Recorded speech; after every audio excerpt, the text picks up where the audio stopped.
गुरु भगवान के शुक्राने, गुरु भगवान को नमन है। बहुत ही आवश्यक है एक बात कि श्री जीवन धन सो कभू भूल से कुछ न मांगे, केवल प्रेम ही चाहे बस। कहने भगवान से कुछ न मांगे, सिर्फ उनका प्रेम ही चाहे कि भगवान मेरा आपसे प्रेम कैसे बढ़े। अब व्यवहार में हमारे जीवन में बहुत सी बातें आती हैं, कुछ कष्ट होते हैं, कुछ तकलीफ़ होती हैं, कुछ परेशानियां होती हैं। उनको क्या करें, उनको किनसे कहें? तो उनको भगवान के आगे, जीवन धन के आगे रख दें। भगवान ही हमारे जीवन धन है, रुपया पैसा हमारा जीवन धन नहीं है, वो कुछ नहीं कर सकता। जीवन धन भगवान ही है, वो सब कुछ कर सकते हैं, वो इस संसार के मालिक है। Everything is possible with God, सब कुछ कर सकते हैं। भगवान के आगे रख दें, भगवान ये कष्ट है, ये प्रॉब्लम है, ये परेशानी, अब आप जानो, आप जैसे चाहो वैसे करो। आप उसको सॉल्व करना चाहो तो ठीक है, आप ना सॉल्व करना चाहो तो ठीक है, आपकी मर्जी, आप जैसे चाहो सो करो, ठीक है ना। आप इच्छा मत करिए भगवान ऐसे करो, भगवान ऐसे करो, ऐसे नहीं, गलत बात। भगवान से प्रेम के आगे कुछ मत मांगिए। देखिए शरीर तो नाशवान है, आज इसके आगे ये प्रॉब्लम है, कल दूसरी आएगी, फिर तीसरी आएगी। ग्रस्त जीवन है तो कुछ ना कुछ लगा ही रहेगा। कहाँ तक मांगेंगे और कब तक मांगेंगे? बताइए, मांगने का कोई अंत है? नित्य नई बात होती है ग्रस्त जीवन में, तो कहाँ तक मांगेंगे? तो इसलिए प्रेम के अलावा कुछ ना मांगे। अगर कोई परेशानी है तो भगवान के सामने रख दें। सब संत नहीं बन पा रहे हैं, सब प्रचार में ही लग रहे हैं। ऊपरी बातें बहुत बढ़ रही हैं, ठोस बातें उठती जा रही हैं। कह रहे कोई संत नहीं बन रहा, सब बाहरी प्रचार करने में लगे हुए, अंदर से संत कोई नहीं बन रहा। संत कौन? जिसका भगवान से प्रेम हो, जो प्रचार ना करे, भगवान में लगे। ठोस बात उठाई जा रही है, यदि श्रद्धा दृढ़ हो तो पाप नहीं बनने पावेगा। कहने अगर आपकी भगवान में और गुरु में श्रद्धा है तो आपसे गलत काम नहीं होगा, पाप नहीं बनेगा। ये श्रद्धा की खास पहचान है। श्रद्धालु चाहता हुआ भी पाप नहीं कर सकता। कहना श्रद्धालु जो है वो चाहकर भी पाप नहीं कर सकता। यदि पाप बन रहे हैं तो श्रद्धा की कमी है, गुरु का बहाना मात्र है। यदि हम किसी को कष्ट न दें तो दुख आवेगा ही नहीं। तो यदि पाप बन रहे हैं तो कहने श्रद्धा की कमी है। कहने पूर्व जन्म कामना से होता है, धन की, वैभव की, संसार की, कुटुंब की, मान प्रतिष्ठा की, सांसारिक सुख भोगने की कामना को मन में स्थान न दे। कह रहे हैं अगर इनमें से कोई भी कामना नहीं होगी, धन की, वैभव की, संसार की, कुटुंब की, घर वालों में आसक्ति नहीं होगी, मान प्रतिष्ठा की, सांसारिक सुख भोग की, तो क्या होगा? आपका अगला जन्म नहीं होगा। अगर एक भी कामना नहीं होगी मन में तो हमारा अगला जन्म नहीं होगा। जब जब मन में कामना उठे तब तक हटाता जाए तथा लक्ष्य प्राप्ति के लिए सतत पाठ, भजन, सत्संग में पूरा पूरा लगे रहे। कह रहे हैं जैसे जैसे मन में कामना आए उसको हटाता जाए। देखिए नित्य नई आस है, नित्य नई प्यास है, कोई कहाँ तक बुझाए। तो कामना बहुत आती है मन में, कह रहे उसको हटाते जाओ। अब जैसे एक बात है, हमारे पास पुरानी दादी परदादी की चीज़ें पड़ी हुई हैं, अब हमने उन्हें पहन लिया। एक बार अम्मा जी ने सोने कड़े पहन लिए, तो मैंने कहा आपको तो बड़ी इच्छा है। तो उन्होंने कहा इच्छा कहाँ है, ये तो मेरे पास रखे हुए थे, मेरी शादी में मिले थे, तो मैंने पहन लिए, तो मेरी कहाँ इच्छा हुई? मैं बाज़ार से खरीद के लाती तो इच्छा होती। उपयोग तो ठीक है भैया, आपका घर है, आप उसमें नहीं रहेंगे, आप कुटिया में बना के रहेंगे। बाज़ार से खरीद के लाएँ तो इच्छा है, और अगर आपके पास पड़ा हुआ है आपने पहन लिया, नहीं तो क्या होगा? अम्मा जी ने कहा अगर मैं एक भी बार नहीं पहनूंगी तो हो सकता है मेरी आसक्ति जाए, और 2-4 बार पहन लूँगी तो मन भी निकल जाएगा। समझ रहे हैं? 2-4 बार पहन लूँगी तो मन भी निकल जाएगा। जो जहाँ है वहीं सद्गुरु की आज्ञा अनुसार दृढ़ता से लगा रहे। शेष कमी स्वयं श्री भगवान पूर्ति कर देंगे। कह रहे हैं अगर आप अपना 100% दे रहे हैं, 100% मेहनत कर रहे हैं, तो शेष कमी जो है आपके जीवन में वो भगवान पूरी कर देंगे। पर आप पूरी सिंसेरिटी से, पूरी लगन से, पूरा लगिए तो आप, कोशिश तो करिए। साधन करें ऐसो मान के कि मैं तो कुछ करवे के लायक ही नहीं हूँ, प्रभु जो करा ले वही कर पाऊँ, या सो अहंकार नहीं रहेगा। कह रहे हैं जब साधन करें तो ये भावना रहे मैं तो कुछ नहीं हूँ, मैं तो कुछ नहीं कर सकता, ये तो मेरे प्रभु की कृपा है, ये तो मेरे गुरु की कृपा है कि वो थोड़ा बहुत करा लेते साधन, मेरी तो कोई सामर्थ्य नहीं है, मैं तो कुछ नहीं कर सकता। कह रहे हैं अपने को कच्चू न माने, कच्चू ना, मैं तो ज़ीरो हूँ, मैं तो एक साधारण इंसान हूँ, मेरे में तो कोई खास बात नहीं है, मेरे में तो कोई ना समझ है, ना अकल है, ना कोई श्रेष्ठता है, मैं तो बहुत साधारण हूँ। और जो कुछ श्रेष्ठता है वो सारी गुरु की है, भगवान की है, वही करा लेते, बाकी मैं तो बहुत साधारण, मुझे तो कुछ नहीं आता। हमेशा ये भाव रखना चाहिए, हमेशा दैन्य भाव में रहना चाहिए। भगवान को गिराने में देर नहीं लगती, भगवान का क्या है, एक गड्ढा दिया, झट पैर टेढ़ा हुआ, गिरे। सिद्धांत ये है कि पाप और पुण्य दोनों का क्षय हुए बिना परम पद की प्राप्ति नहीं हो सकती। सिद्धांत आप सभी जानते हैं कि पाप भी क्षय हो जाए और पुण्य भी क्षय हो जाए। पाप कैसे क्षय होते हैं, हम जब उनको कष्ट भोग लेंगे, सब सहन कर लेंगे तो पाप क्षय हो जाएंगे। और पुण्य कैसे क्षय होते हैं, भगवान को अर्पण कर देंगे, कृष्ण अर्पण, कृष्ण अर्पण, सब कर्म भगवान को अर्पण करते जाएं। आजकल रोज चल रही है ये बात, सुबह उठने से शौच जाने से रात तक सोने तक जितने भी कर्म हैं बार बार अर्पण करते जाइए, कृष्ण अर्पण, कृष्ण अर्पण, हे भगवान आपके लिए करते हैं। तो जब सभी कर्म आप भगवान के लिए कर रहे हैं, कृष्ण अर्पण करके कर रहे हैं, तो ये पाप कैसे बनेगा, पाप बनेगा ही नहीं। पाप तो तभी बनता है जब हम अहंकार से करते हैं, फल की इच्छा से करते हैं, दूसरे को बुरी तरह करते हैं, तो पाप बनता है। जब ना तो हमें कोई फल की इच्छा है, ना कामना है, ना हमें कुछ चाहिए, तो पाप बनेगा ही नहीं। पाप कैसे क्षय होते हैं, निंदा, रोग, अपमान और अभाव, भोग के कष्ट होता है। तो कह रहे हैं जब निंदा, रोग, अपमान, अभाव और कोई परेशानी, दुख, तकलीफ, भोग के जो कष्ट होता है उससे पाप कटते हैं। समझ रहे हैं? तो इसलिए कभी कोई दुख, तकलीफ, परेशानी आए तो हमेशा ये भाव रखना चाहिए कि भगवान की बहुत कृपा है ना, भगवान की बहुत कृपा है, वो हमारे पापों को काट रहे हैं, हमें शुद्ध कर रहे हैं, हमारी सफाई हो रही है, हमारा शुद्धिकरण हो रहा है। अच्छा, कष्ट किसके जीवन में नहीं आता बताइए? कोई है जिसके जीवन में कष्ट नहीं आता हो? है कोई? कोई भी नहीं है दुनिया में जिसके जीवन में कष्ट नहीं आता हो। हमारे जीवन में भी नहीं, खूब खूब कष्ट है, पर सबके जीवन में कष्ट है। कोई ऐसा नहीं है जिसके जीवन में परेशानी ना हो, पर वो परेशानी भी प्रभु की कृपा है। जब आप ऐसा मानने लगे तो आप समझिए आपकी दृष्टि भगवान की तरफ, उनका हर विधान आपको मंगल में लग रहा है। अब पुण्य कैसे क्षीण होते हैं?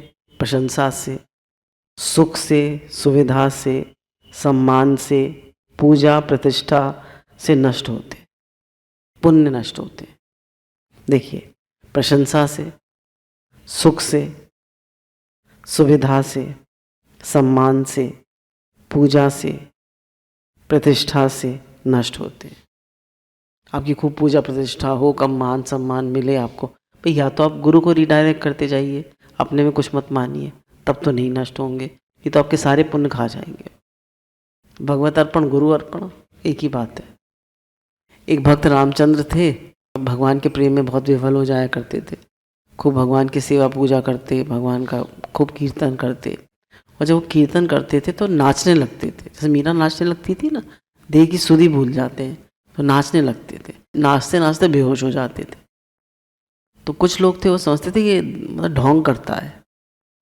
तो एक बार उनकी प्रसिद्धि सुन के राजा ने उनको बुलाया और कीर्तन का आयोजन किया गया। तो छत पे आयोजन किया गया, कुछ बदमाश लोग थे, छत पे आयोजन किया। उनकी जो बैठने की जगह थी वो ऐसी जगह रखी कि अगर ये मूर्छित हो तो ये सीधे नीचे गिरे जाके। कीर्तन हुआ, कीर्तन जब खूब बढ़ा तो वो नृत्य करने लगे, नृत्य करने लगे तो सीधे छत से नीचे जाके गिरे और राजा भागे भागे नीचे गए। उन्हें बड़ी चिंता हुई, पर उनकी हृदय की गति रुक गई थी। अब उनको उनकी माँ के पास ले जाया गया, कोई तरीका ही नहीं था। उनकी माँ को राजा ने बहुत सांत्वना दी, पर माँ तो जार जार हो रही थी। तो फिर उनको बहुत रुपया पैसा दिया, उन्होंने कहा ये ले जाओ, ये मुझे नीचे। पर उनको पता था कि मेरा लड़का तो 4-4 दिन बेहोश रहता है भगवान के प्रेम में। तो उन्होंने उनको चादर से ढक दिया। उनको उम्मीद थी कि उठ जाएगा ये। चौथे दिन वो उठ गए। तो माँ ने उनको सारी बात बताई। तो उनको लगा कि अगर लोगों को ये पता चल गया कि मैं चौथे दिन उठ गया हूँ तो राजा समेत पूरा नगर आ जाएगा और मुझे बहुत मान प्रसिद्धि मिलेगी। तो वो इस मान प्रसिद्धि न हो मेरी, इसलिए वो रातों रात भाग गए वहाँ से। ना तो माँ को बताया, ना पत्नी को बताया, किसी को नहीं बताया। फिर माँ बड़ी दुखी हुई, तो भगवान से उनका दुख देखा नहीं गया। तो फिर माँ को स्वप्न आता है कि वो मथुरा में है। तो माँ पहुँच जाती है, तो फिर पत्नी भी आ जाती है। फिर वो लोग पूरा परिवार वहीं रहने लगता है, ब्रजवास करते हैं और वहीं भजन करते। उनकी पत्नी भी बहुत पतिव्रता। तो एक दिन वो मिट्टी खोदने के लिए गई, तो उसको भगवान की चतुर्भुज मूर्ति मिली और उसके साथ बहुत बड़ा सोने का घड़ा मिला सिक्कों का। तो उसने कहा जिसकी ज़मीन है उसी के सिक्के, श्री विग्रह तो हम ले लेंगे और ये सिक्के उसको दे दिए, सोने की मोहरें। तो उसने कहा भाई मैं तो लूँगा नहीं, मैंने तो ये ज़मीन आपको दे दी थी। तो ऐसा मुकदमा आज पेश हुआ है पंचायत के सामने। ना तो वो पैसा लेना चाहते हैं, ना वो लेना चाहते। जिसकी ज़मीन है वो भी नहीं लेना चाहते, जिसको मिली है वो भी नहीं लेना चाहते। तो पंचायत ने कहा अब क्या करें। तो उन्होंने कहा एक मंदिर बना दिया जाए श्री कृष्ण का, चतुर्भुज रूप का, और उसी में सारा पैसा लगा दिया जाए। दोनों जो थे पार्टी वो संतुष्ट हो गई। देखिए मुकदमे इसलिए आते हैं कि हमें चाहिए, कि हमें चाहिए। और भक्तों के मुकदमे कैसे होते हैं, इसको दे दीजिए, इसको दे दीजिए, हमें ना चाहिए। कितना फर्क है। हे नाथ, हे नाथ, जब ये दो नष्ट हो जाएं, पाप और पुण्य, तब परम पद का अधिकारी होता है। भक्त के समस्त कर्म केवल श्री भगवत प्रीति अर्थ ही होते हैं। कह रहे हैं जब सारे कर्म भगवान के लिए अर्पण हो, भगवत प्रीति अर्थ हो, तो पाप और पुण्य दोनों नष्ट हो जाए। तो कितनी बढ़िया बात है। गुरु तो कह रहे हैं बार बार कि सब कर्म कृष्ण अर्पण करो।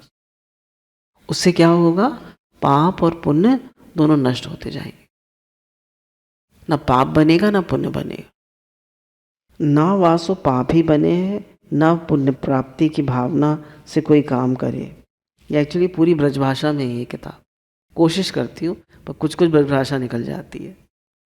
जब हम सारे कर्म भगवान को अर्पण कर देंगे तो हमारे पाप भी नहीं बनेंगे, पुण्य भी नहीं बनेंगे, और कोई भी काम पुण्य की भावना से ना किया जाए, सिर्फ भगवान को अर्पण करके किया जाए, भगवान के प्रेम के लिए किया जाए।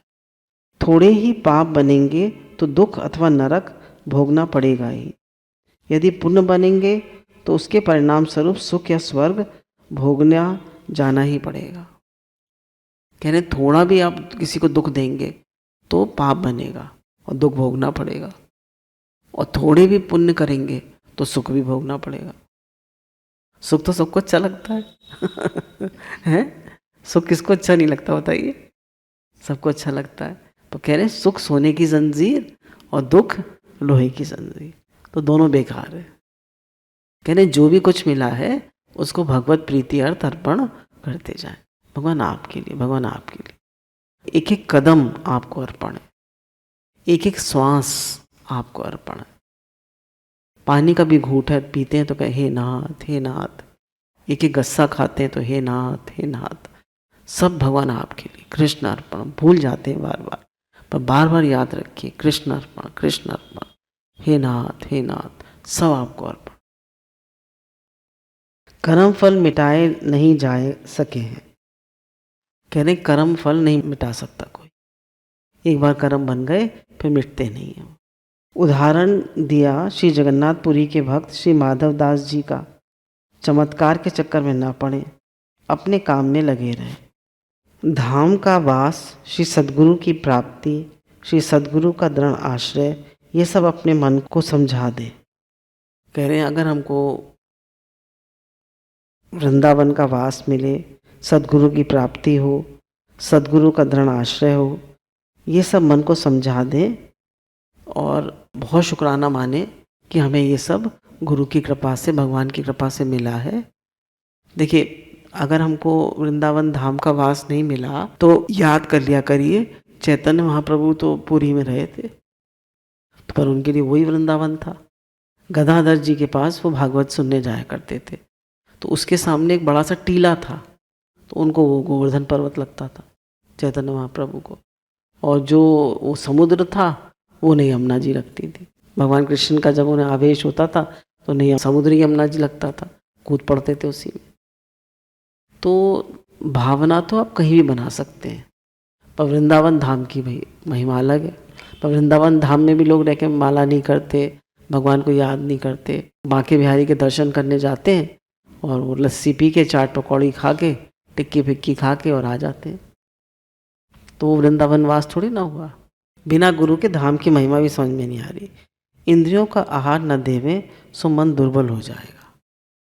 कह रही इंद्रियों को आहार नहीं देंगे तो मन दुर्बल हो जाएगा। अब कैसे आहार नहीं मिलेगा? व्यर्थ बोले नहीं, व्यर्थ देखे नहीं, व्यर्थ सोचे नहीं, और व्यर्थ खाए नहीं, व्यर्थ करे नहीं। तो कह रहे ये सब अगर हम व्यर्थ चीज़ें ना करें, व्यर्थ बोले नहीं, व्यर्थ देखे नहीं। जब देखिए चलते हैं रोड पे तो देखते चलते हैं, विंडो शॉपिंग करते चलते हैं नहीं। विंडो शॉपिंग क्या होती है? खाली देखना। ये सब ना देखें। क्यों देख रहे हैं? हमें क्या मतलब? हमें क्या चाहिए? कहाँ सेल लगी है, कहाँ क्या चाहिए? जब हमें चाहिए नहीं तो हम क्यों देखें? व्यर्थ देखने का अभाव, व्यर्थ बोलने का। कितना बोलते हैं, चुप नहीं रह सकते। व्यर्थ बोलना, व्यर्थ सोचना, व्यर्थ खाना, व्यर्थ करना, ये सब इंद्रियां है ना। कह रहे इन सब को जब आप आहार नहीं देंगे, आहार नहीं देंगे, व्यर्थ नहीं करेंगे, तो क्या होगा? मन को किससे आहार मिलता है? इंद्रियों से। जब इंद्रियों का आहार मन को नहीं मिलेगा तो मन पतला हो जाएगा, मन अंतर्मुखी हो जाएगा। सात्विकी बुद्धि के द्वारा बार बार मन को समझावे सो मन दुर्बल, मन बाहरमुख होवे से रुकेगा। कह रहे सात्विकी बुद्धि के द्वारा बार बार मन को समझाएं कि नहीं, मुझे ये सब व्यर्थ बातों में नहीं जाना, मेरा मन तो भगवान में लगे। और बार बार, हजार बार दिन में भगवान से प्रार्थना करें कि भगवान मुझे, मेरा मन आप में क्यों नहीं लगता? मुझे क्या चाहिए संसार से? क्या मिलेगा मुझे संसार से? मुझे कुछ नहीं चाहिए। मेरी तो एक ही चाह है कि मेरा मन आप में लगे, आपसे मेरा प्रेम हो, तड़प हो आपके लिए। अगर हमें तड़प नहीं हो रही भगवान से मिलन की, भगवान के लिए कभी रोना नहीं आ रहा, संसार के तो झट रोना आ जाता है, भगवान के लिए कभी रोना नहीं आ रहा, तो इसका मतलब हमारा विषयों में अनुराग ज़्यादा है। मन के न लगने पे हूँ नियमित रूप से निरंतर साधन करते ही रहें, फिर सदाचार पालन होगा तो मन नियंत्रित होगा। और अगर मन न भी लगे तो भी साधन निरंतर करते रहे। हमारा नाम जप का नियम है, मन लगे चाहे न लगे, अपना नियम करते रहे। कारण कि जैसा भोजन करने के समय में यदि काहू रहे ताऊ पेट तो भरी जाए है, भूख बुझी जाए है, वैसी बिना मन लगे यदि भजन साधन किया जाए तो एक ना एक दिन मन की चंचलता मिटी जाएगी। कह रहे मन नहीं है खाने का, फिर भी खा लेते हैं तो पेट तो भर ही जाता है। नहीं, पेट तो भर ही जाता है। तो कह रहे इसी प्रकार आप अगर भजन नियम से करते रहेंगे तो धीरे धीरे आपका मन भगवान में लगने लगे और मन की चंचलता भी मिट जाएगी, अचल शांति मिलेगी ही। यही कारण नित्य नियमित रूप से भजन करते ही रहें, हत उत्साहित ना हो। एक दिन वह आवेगा जब मन प्रेम में डूब जाएगा। वाह क्या बात है! वो दिन कब आवेगा? कह रहे एक दिन जरूर आएगा कि प्रभु के प्रेम में मन डूब जाएगा। उसी दिन का इंतजार है। हे नाथ, हे नाथ, हे नाथ। आनंद की बाढ़ छा जाएगी। श्रद्धा विश्वास दोनों साथ साथ चलते रहते हैं। कह रहे हैं जब मन भगवान के प्रेम में डूब जाएगा तो आनंद की बाढ़ आ जाएगी। कह रहे हैं श्रद्धा और विश्वास दोनों साथ साथ चलते रहते। दृष्टांत दिया, श्री शबरी जी श्री मतंग ऋषि कह गए थे कि बेटी तेरे यहाँ इसी कुटी में श्री राम आएंगे और तुझे दर्शन देंगे। अपना काम समय रहते बना ले, जीवन का कोई भरोसा नहीं है। गृहस्थ रहते हुए इन बातन का पालन कर ले, वह सन्यासी ही है तथा घर बैठे ही श्री भगवत प्राप्ति हो जाती। कह रहे पता नहीं समय कैसा आएगा आगे, तो अभी भजन कर लीजिए, अभी अपना काम बना लीजिए और भगवान से बार बार प्रार्थना करिए कि भगवान अंत समय में आप दर्शन दे रहे हैं और आपका नाम मेरी जिह्वा पे आ रहा है, बहुत शुक्राने हैं आपके। से थैंक यू इन एडवांस, मतलब अभी काम नहीं हुआ है, शुक्राना पहले ही मान ले, पकड़ लीजिए उस बात को। तो कह दीजिए भगवान आप अंत समय में दर्शन जरूर देंगे और आपका नाम जिह्वा पे ज़रूर आएगा। इधर से पूरी लगन पूरे शौक कोशिश में लगे हैं, आपकी कृपा से तो ज़रूर आएगा। आपके बहुत शुक्राने, आप रोज़ भजन करा लेते हैं भगवान, आपके बहुत शुक्राने। आपकी कृपा से प्रेम बढ़ रहा है भगवान से, आपके बहुत शुक्राने। मेरा मन भगवान में आप ही लगाते हैं, आपके बहुत शुक्राने। ऐसे बस जो अच्छी अच्छी बातें आपको लगती हैं उनके शुक्राने मानते, इतने शुक्राने मानिए, इतने शुक्राने मानिए कि भगवान को लगे कि ये तो इतने शुक्राने मान रहा है, कोई काम पूरा नहीं भी हो रहा तो मैं करा दूं, चलो। शुक्राने ही मानते रहे, शुक्राने शुक्राने शुक्राने शुक्राने, अनंत शुक्राने। श्रद्धा और विश्वास दोनों साथ साथ चलते हैं। गुरु में श्रद्धा हो और भगवान में विश्वास हो। जीवन का कोई भरोसा नहीं है, तो अगर सब बातों का पालन करे, भजन करे, सत्संग करे, पाठ करे, पढ़ता लिखते रहे, पूरा अपना मन भगवान में लगावे, व्यर्थ बातों का त्याग करे, तो कह रहे उसको घर बैठे ही भगवत प्राप्ति हो जाती है। उसको सन्यास लेने की कोई ज़रूरत नहीं। ठीक है, तो आपको सबका सन्यास कैंसिल। और क्या, तो भगवान ने कहा ना कि अग्नि का त्याग करने वाला सन्यासी नहीं है, संकल्प विकल्प का त्याग करने वाला सन्यासी। यदि घर बैठे ही कन्हैया न मिले तो हमारी जबान जब्त, हमारी जबान जब्त, जी आवे जो करके देख लें। अब संत कह रहे हैं, गया प्रसाद जी कह रहे हैं कि अगर घर बैठे पूरी कोशिश में लगे हैं, पूरा प्रेम है, पूरे भजन कर रहे हैं, कोशिश कर रहे हैं, अगर घर बैठे कन्हैया न मिले तो हमारी जबान जब्त। जैसे वो कहते हैं ना स्वामी राम सुखदास जी, बार बार कहते रहो, हे नाथ आपको भूलूं नहीं, हे नाथ आपको भूलूं नहीं, हे नाथ मैं आपका हूँ, आप मेरे हो। कह रहे हैं आपका भगवान से प्रेम न बढ़े तो हमें दंड देना। तो ऐसे ये कह रहे हैं हमारी जवान जब्त, जी आवेश जो करके देख ले। बात ये है अपनी गाढ़ी परिश्रम की कमाई से जीवन उपार्जन जाको पाणी ग्रहण किया है, पूरे संसार में वही अपनी स्त्री है, अर्थात एक पत्नी व्रत का पूरा पालन। कहने अपनी गाढ़ी कमाई से जीवन यापन करे और एक पत्नी व्रत पालन करे। यथाशक्ति दीन दुखी रोगी अभावग्रस्त की सहायता परोपकार करे, जितना बन सके दूसरों की सहायता करे। पर धन छू न जाए, पर स्त्री छू न जाए। काहू को अहित करने को तो दूर, मन में उसका चिंतन भी ना करे। कह रहे किसी का अहित तो बहुत दूर की बात है, अहित का चिंतन भी ना करे।